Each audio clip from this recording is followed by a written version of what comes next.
ATM card क्या होता है? Automated teller machine. इसका खोज 1967 लंदन में हुआ था और इसके खोजकर्ता का नाम है जोहान सफर्ड बैरोन। मैं गलत प्रोनाउंस कर रहा हूँ तो इसके लिए सॉरी। और इनका जन्म भारत के शिलोंग में हुआ था और इन्हीं को द फादर ऑफ एटीएम कहा जाता है। ऐसे देखा जाए तो एटीएम का खोजकर्ता एक भारतीय है। आप लोग जो कार्ड यूज करते हैं वो दो प्रकार के होते हैं, एक डेबिट कार्ड, एक क्रेडिट कार्ड। तो डेबिट कार्ड क्या होता है, चलिए इसके बारे में जानते हैं। तो डेबिट कार्ड क्या होता है, हमारे अकाउंट में जो पैसा है उसी को कार्ड के जरिए निकाला जाता है। यानी कि आपके अकाउंट में जितना पैसा रहेगा उसी को आप अपने कार्ड के जरिए निकाल सकते हो और इस कार्ड में आपके खाते में जितना पैसा रहेगा आप उतना ही निकाल सकते हो। सपोज आपके खाते में 10,000 है तो आप 10,000 से अधिक पैसे नहीं निकाल सकते हो। पहले के टाइम में क्या होता था कि पैसे निकालने के लिए हम बैंक में जाते थे, हालांकि अभी भी जाते हैं। तो बैंक में एक सबसे बड़ी समस्या क्या थी कि बैंक 24 आवर खुला नहीं रहता। हॉलीडे और संडे को तो ऑफिशियली बैंक बंद रहता है और रात को भी बैंक बंद ही रहता है।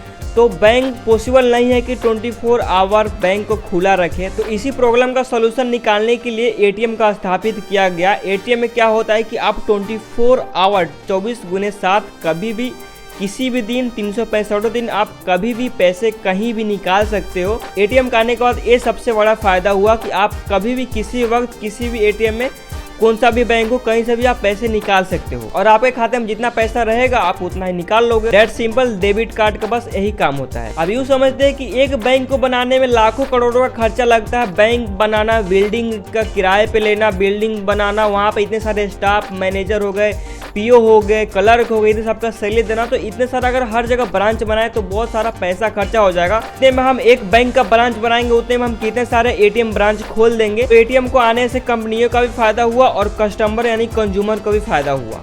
तो आइए समझते हैं कि डेबिट कार्ड यानी कि एटीएम कार्ड में नंबर कहाँ होता है, सीवीवी कहाँ होता है यानी कि सिक्योरिटी कोड कहाँ होता है और एक्सपायरी डेट कहाँ होता है। तो चलिए इसको हम डिटेल में समझते हैं पिक्चर के द्वारा। तो एक कार्ड है, यहाँ पर देख सकते हो। कार्ड में सबसे पहले आपका बैंक का नाम लिखा रहेगा कि आपका भाई कौन से बैंक का कार्ड है मतलब कौन से बैंक का डेबिट कार्ड है आप यहाँ पर लिखा रहेगा, ठीक है ना। मतलब बैंक ऑफ बड़ौदा हो गया, central bank, Punjab, HDFC, SBI, बहुत सारे बैंक होते हैं। तो आपका बैंक का नाम लिखा रहेगा और यहाँ पर उसी के नीचे देखोगा यहाँ पर 4 डिजिट का 4 टाइम यानी कि टोटल 16 डिजिट का नंबर लिखा रहेगा। यही आपका कार्ड नंबर होता है। ये मोबाइल नंबर नहीं होता है, आपका कार्ड नंबर होता है। ये सबका अलग अलग होता है और ये पासवर्ड भी नहीं होता है।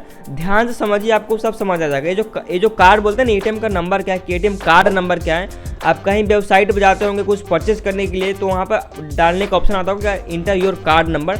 यही आपका 16 डिजिट का कार्ड नंबर होता है। जो लास्ट में जो 4 डिजिट होता है वो सबसे ज़्यादा इंपॉर्टेंट होता है।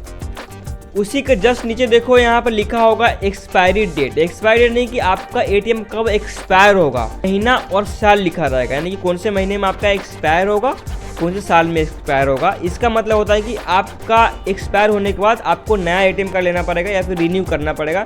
आपका वैलिडिटी क्या है एटीएम कार्ड की, इसमें ये डिफाइन होता है। और उसके नीचे आपका कार्ड होल्डर का नेम लिखा रहेगा यानी कि आपका नाम, जिसके भी एटीएम है, जिसका भी बैंक है, उसके खाते पर जो नाम है वो कार्ड होल्डर का नाम लिखा रहेगा। अगर गाइस यहाँ पर राइट साइड में आप देखते हैं तो यहाँ पे लिखा है वीजा, मास्टर कार्ड, रुपे। ये क्या है इसके बारे में हम किसी और वीडियो में डिटेल में समझेंगे। वीजा, डेबिट कार्ड वगैरह क्या है। तो इस मतलब एक कंपनी का नाम है, जो कंपनी आपको जो कार्ड प्रोवाइड करवा रही है, जो सर्विस दे रही है, उस कंपनी के नाम है वीजा, डेबिट कार्ड या फिर रुपे। अब चलिए समझते हैं एटीएम के पीछे साइड यानी कि बैक साइड में क्या होता है। तो बैक साइड में एक मैग्नेटिक स्ट्रिक होता है, काला कलर का यहाँ पर पट्टा होता है, वो होता है।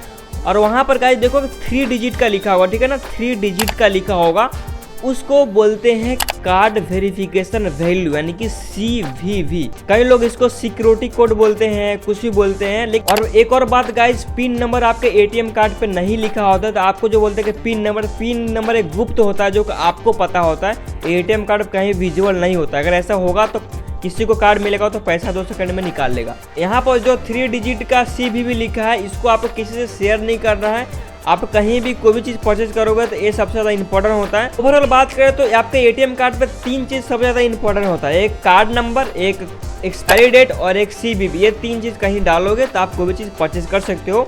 और लास्ट में आपका जो एटीएम पिन यानी कि आपका जो पासवर्ड होता है 4 डिजिट का, जो आप अलग अलग तरीके से आप सेट कर सकते हो। ओके गाइस, तो चलिए आप समझते हैं क्रेडिट कार्ड क्या होता है।